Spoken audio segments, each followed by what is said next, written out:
Usually, when you watch a sports highlight reel, there's this like comforting expectation of objective reality. Right, It yeah. feels like basic math, you know? The ball Yeah. crosses the line, the referee blows the whistle, the score goes up.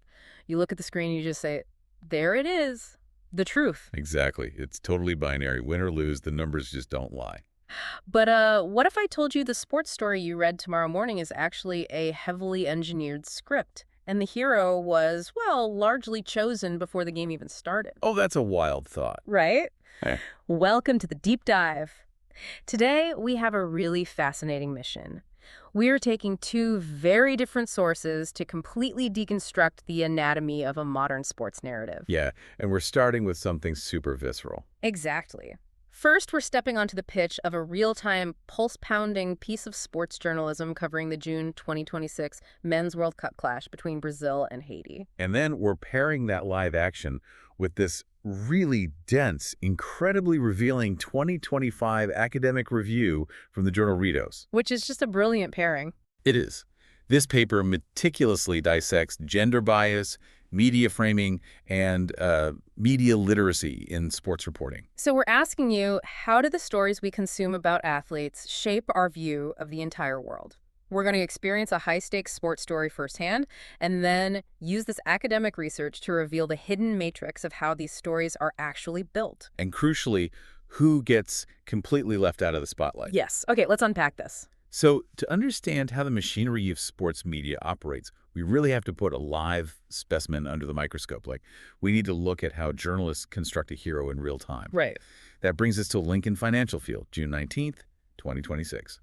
Group C of the World Cup. Brazil versus Haiti. Now, on paper, Brazil secured a clean 3-0 victory, but the story the media told the next day was this towering epic. Oh, totally. Let's look at the micro lens of this coverage. The media immediately zeroed in on these tactical masterstrokes and soaring individual redemption arcs. For example, Matheus Cunha returning to the starting lineup. Right, replacing Igor Thiago. Exactly. He replaces Thiago, and the press frames it as this stroke of genius because Cunha scores a brace, hitting the back of the net in the 23rd and 36th minutes. Then you have Vinicius Jr. sliding home a third goal deep in first-half stoppage time to seal the deal. But those goals were really just a flash. The narrative engine of this match, the story the Brazilian press absolutely devoured, was the redemption arc of goalkeeper Alisson Becker. Yes, the context surrounding Alisson is everything here. Think about the pressure cooker he was in. Brazil had a highly frustrating opening draw with Morocco. Yeah, that was a rough one. And Alisson took a massive share of the blame for conceding a goal to Ismail Saibiri.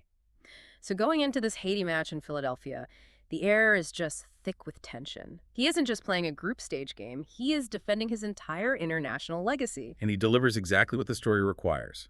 A clean sheet, completing 28 of his 32 passes and making 3 highly publicized saves. Let's look at how the media sculpted that performance, though. Networks like ESPN Brazil and Globo handed him 6.5 ratings.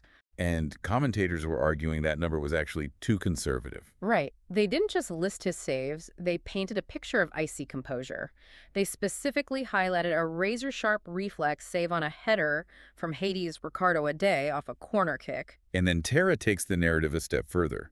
They praise his late-game one-on-one stocks against Wilson Isidore and Dominique Simon, but they actively editorialize the moment. Well, they point out that Alisson frequently faces unfair, outsized criticism when wearing the national kit. So they frame him as the stoic hero overcoming the unjust doubt of his own nation. It is the classic hero's journey playing out right in the sports pages. But the journalists didn't stop at individual drama. They gave the audience a masterclass in tactical analysis. Oh, they dug so deep into the tactical brain of Brazil's manager, Carlo Ancelotti. Yeah, the reporting notes Brazil started in a traditional 4-3-3 formation. But out of possession, the media just geeked out over Brazil pressing and a very specific 4-1-3-2 setup. To appreciate the depth of this coverage, we have to understand the mechanics they were analyzing here. A 4-1-3-2 press acts like a snare trap. A snare trap? Yeah. By having Vinicius and Rafinha drift inside to act as twin strikers, Brazil didn't have to burn their energy tracking back defensively on the wide wings. Instead, Matheus Cunha drops deep, acting as a false 9 to align with the midfield. Which creates this narrow, highly concentrated zone in the middle of the pitch. Exactly. So Haiti gets the ball, looks up, and sees what looks like a safe pathway down the center. But it's an illusion. The second they pass into that central zone, Brazil's midfield collapses on them and snaps the trap shut. And the reporters celebrated Bruno Guimaraes as the brilliant conductor of this trap, stepping up to coordinate the press with the kind of rhythm he perfected in club football. Meanwhile, Lucas Paqueta is highlighted for registering an astonishing 9-ball recoveries. Right, whereas no single player from Haiti managed more than 4. The coverage is dense, it's mathematical, and it's reverent. But I have to play devil's advocate here. I'm looking at these stats, and I want to push back on this narrative. Was this really a tactical masterstroke from Ancelotti, or was Haiti just completely overmatched from the opening whistle? The broader context of the tournament definitely suggests the latter. Look at the historical reality. Haiti had just lost 1-0 to Scotland earlier in the group stage. Before this tournament, they hadn't even been on the Global World Cup stage in 52 years. That's a huge gap. You have to go all the way back to a 7-0 loss to Poland in West Germany to find their last appearance. And the tracking data from this very match tells a different story than the breathless media coverage. Right, Brazil essentially took their foot off the gas entirely in the second half. Yeah, their progression pace dropped from a brisk 1.33 meters per second in the first half down to a sluggish 1.0 meters per second. Furthermore, if we look at the advanced analytics, Alisson's heroic redemption narrative looks a bit manufactured. He faced a combined expected goals, or XG, of just 0.43. Let's break that down for a second for everyone. Expected goals measure the statistical likelihood of a shot resulting in a goal based on historical data. As an XG of 0.43 means that over the course of 90 minutes, all of Haiti's shots combined didn't even equal half a goal's worth of credible threat. Statistically, they were completely suffocated. The match was not a true barometer of Brazil's ultimate quality. It was a heavyweight fighting a featherweight. Yet what matters for our deep dive today isn't the objective reality of the mismatch. It's the choice the media made. Yeah. They chose to frame a highly expected victory against a massive underdog as a triumph of tactical genius and profound personal redemption. They granted this 90-minute event immense weight, sobriety, and analytical depth. I mean, think about the adrenaline you just felt listening to that breakdown. We just spent 5 minutes dissecting XG, false nines, pressing triggers, passing completion rates, and an epic individual redemption arc. We treated this soccer game like military history. We really did. Here's where it gets really interesting. Because according to the Mazdalifa academic paper, if Alison Becker were a woman, that rigorous tactical story almost certainly would not exist. Wow. If men get this level of analytical, stat-heavy coverage, what do female athletes actually get?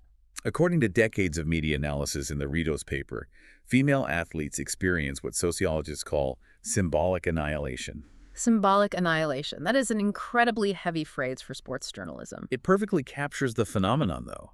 It means that despite decades of social activism, massive leaps in physical performance, and skyrocketing participation rates, women still receive less than 10% of televised sports coverage globally. Less than 10%, that's bleak. It is.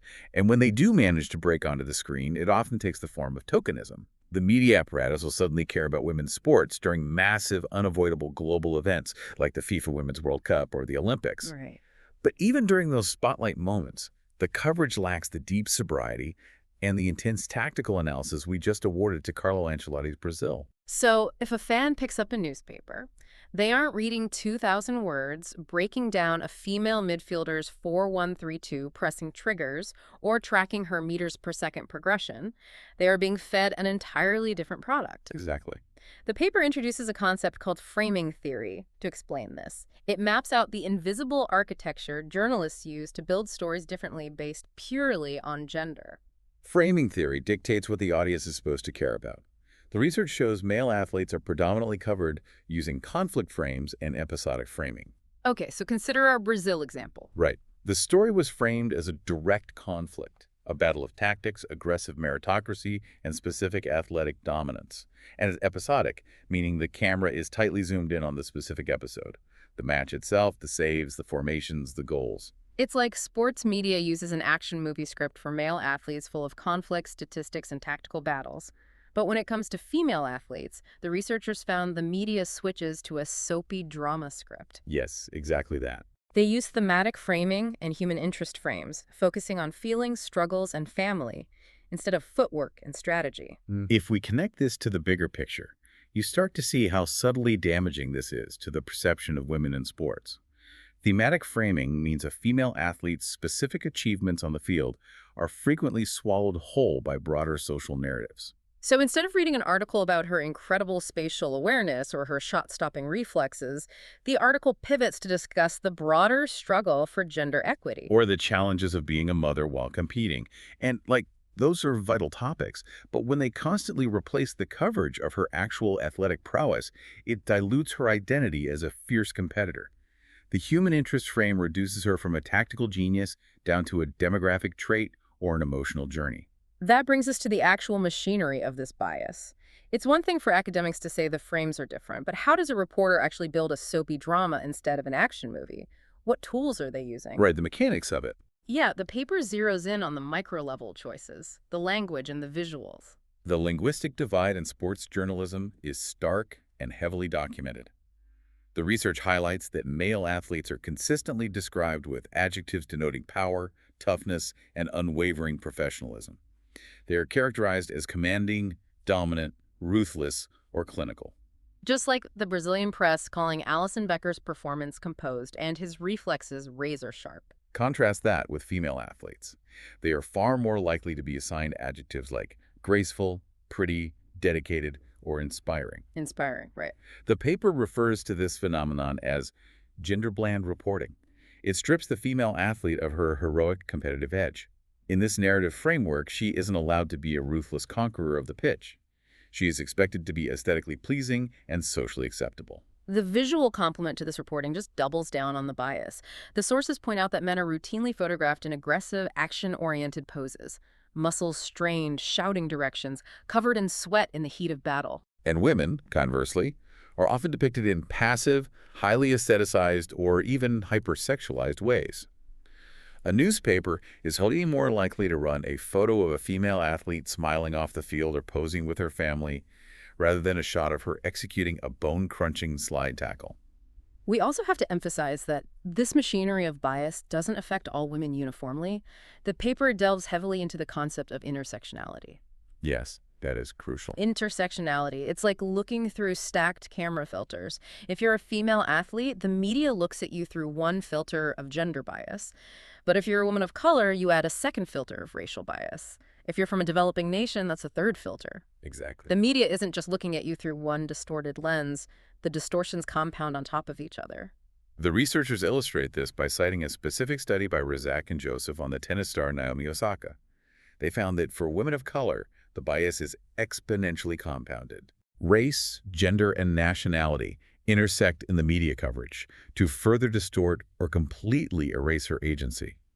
She is subjected to narratives that not only undermine her athleticism, but also lean heavily into racialized tropes, demanding she perform a specific type of humility that male champions are never asked to display. I mean, I hear all of this, and it paints an incredibly grim picture of traditional print and television journalism. It feels like a relic of the 1990s. It does. But surely we're in a completely new era now. We have social media, independent blogs, algorithmic feeds. Doesn't this new digital democratization fix the problem by letting fans and athletes bypass the old gatekeepers in the newsroom? What's fascinating here is that the exact opposite is happening. Technology isn't erasing the bias, it's encoding it. Wait, really? The tech is actually making it worse. Yeah. Studies by Sanz de Baranda examined Twitter, now known as X, and found the exact same traditional disparities thriving there. Female athletes still receive drastically less engagement, and when they do trend, the framing is frequently objectifying. But the true frontier of this issue, the part that has researchers sounding the alarm, is artificial intelligence. Because AI and large language models are now being used to auto-generate sports summaries, recap articles, and highlight reels. Exactly. Yeah. A groundbreaking study by Harrison and colleagues looked at these AI and machine learning models. These algorithms don't think, they predict. They learn how to write a sports article by ingesting and analyzing millions of past articles written by humans. Okay. And because those historical data sets are absolutely saturated with the biases we just discussed, the gender-bland adjectives, the lack of tactical depth for women, the heavy emphasis on human interest framing the AI, actively reflects and magnifies those prejudices. Let me make sure I'm wrapping my head around this. If an AI learns to write by reading 50 years of journalism that uses the word ruthless for men and graceful for women, it just assumes that's the mathematical rule of the universe. It is essentially laundering decades of human sexism, stripping away the human author, and presenting that bias as objective, algorithmic math. It learns the rule: men play tactical sports, women have emotional journeys. That is the exact nightmare scenario the researchers found. The algorithm codifies historical prejudice into mathematical certainty, automating the bias for the next generation of readers. That is genuinely terrifying. The machine is just holding up a mirror to decades of our own flawed storytelling and then locking it in as the default setting for the future. It really is. So what does this all mean? How do we possibly break a cycle that is now being automated by supercomputers? What is the playbook for change? Because we can't just throw our hands up and accept that half the population gets written out of the tactical history books. Well, the cure, according to the Rito's academic paper, heavily champions a very specific educational concept called media literacy. Media literacy. It sounds like a dusty elective you take in middle school. Right, but the paper frames it as the ultimate tool for critical consciousness. Okay, I like that term. It is the ultimate defense mechanism. Media literacy isn't just a petition demanding that newspapers write better articles. It's about training audiences, especially youth athletes, to actively interrogate the media they consume rather than passively absorbing it. So they're not just taking it at face value. Exactly. It's giving an audience the tools to spot biased language in real time, to recognize the exact moment an article shifts from episodic athletic analysis into a soapy human interest frame. If you can see the matrix loses its power to manipulate you. And the sources actually give us a highly specific, practical tool that educators and coaches are using right now to build this literacy. It's called the GEGS scale. Yes. GEGS. It stands for the Gender Essentialist Beliefs Towards Girls in Sports scale. The GEGS scale is a crucial development in sports psychology. You don't think of it as an audit for a coach's subconscious. It is a literal questionnaire designed to measure internal biases. A youth coach or a program director sits down and has to read their agreement with statements like, girls are naturally less aggressive, or boys are inherently more competitive. It forces an abstract hidden bias out of the shadows and assigns a hard number to it. You can't fix a blind spot until you map it out on paper. Exactly. When a coach has to confront those numbers, they realize, oh, wow, I actually harbor some deeply ingrained assumptions about how girls should participate in physical activity. By identifying those essentialist beliefs, educators can actively work to dismantle them before they pass them on to the next generation of athletes. It's treating the root cause instead of just treating the symptoms. But the paper acknowledges that fixing the audience and the coaches isn't enough. It also takes a hard look at the newsrooms themselves through the lens of feminist media theory. This theory asks us to look at the structural machinery. Who actually holds the power to tell the story of a game? Who assigns the reporters? Who writes the headlines? Feminist media theory argues that we have to look at institutional power dynamics. The reality is, global sports journalism is still overwhelmingly male-dominated. The paper notes that female sports reporters frequently face intense harassment both in the field and online, which creates a hostile environment specifically designed to push them out of the industry. And when the newsroom is a monolith, the stories they produce will inevitably be a monolith. Right. The true solution requires institutional reform. We need diverse hiring practices in sports media. We need female editors making the final decisions about what merits the front page and what tactical analysis gets funded. Because when you change the storytellers, you fundamentally change the story. Yes, absolutely. And on the consumer side, media literacy empowers audiences to hit these institutions where it hurts their wallets. When audiences know how to demand equitable, tactically deep coverage for all athletes, they can hold sponsors and media networks accountable. The market will eventually have to respond to a literate, demanding audience. This raises an important question about our own complicity as consumers, though. Every click, every share, every view is a vote for the type of narrative we want to see funded. It has been a wild journey we've been on today. We started by geeking out over the vivid, pulse-pounding details of a World Cup match. We felt the adrenaline of a deeply analyzed, tactically rich narrative featuring false nines and gravity-defying saves. We treated a soccer game with absolute reverence. Yeah, we did. And then we pulled back the curtain to unpack the invisible, systemic biases that dictate why we get to hear those tactical stories in the first place and why so many incredible athletes never get that level of respect in print. It challenges our fundamental perception of what is considered newsworthy and who actually gets to decide what athletic excellence looks like. So the next time you read a thrilling sports recap or see an AI-generated sports summary pop up on your social feed, Take a second to look closely at the adjectives. Ask yourself, are you reading an objective truth about an athlete's physical performance, or are you just reading a socially constructed script? And if algorithms are currently learning how to write tomorrow's sports news by reading yesterday's biased articles, whose responsibility is it to break the cycle? The math of a game might be objective, but the story of the game never is. Definitely not. Thank you for joining us on this custom deep dive. Keep questioning the information you consume. Keep looking for the tactical brilliance in every single game, regardless of who is playing. And we'll catch you next time.